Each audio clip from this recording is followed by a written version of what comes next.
Hi everyone, সবাই কেমন আছো? কুচবিহারের মদনমোহন মন্দিরের নাম তোমরা সকলেই কম বেশি শুনেছো।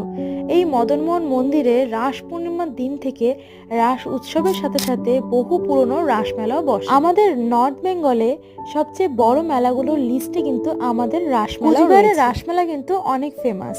অনেক দূর দূর থেকে লোকজন রাসমেলায় ঘুরতে আসে। পূর্ণিমার 2-3 দিন পর আমিও বাবা মায়ের সাথে গিয়েছিলাম রাস। পূর্ণিমার দিনও রাস ঘোরাবো বলে মদনমোহন মন্দিরে গিয়েছিলাম, তবে দুর্ভাগ্যবশত অনেক লেট করে গেট খোলায় আমি অতক্ষণ বাইরে থাকতে পারিনি, তাই বাড়ি ফিরে তো ফাইনালি আজ আমাদের রাস ঘোরানো হলো।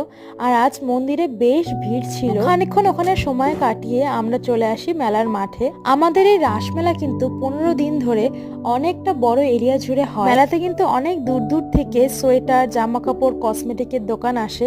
তো ফেরার আগে একটু জিলিপি নিয়ে চা খেয়ে চলে আসি বাড়িতে। ভিডিও ভালো লেগে থাকলে সাবস্ক্রাইব করে দিও। ওকে, বাই।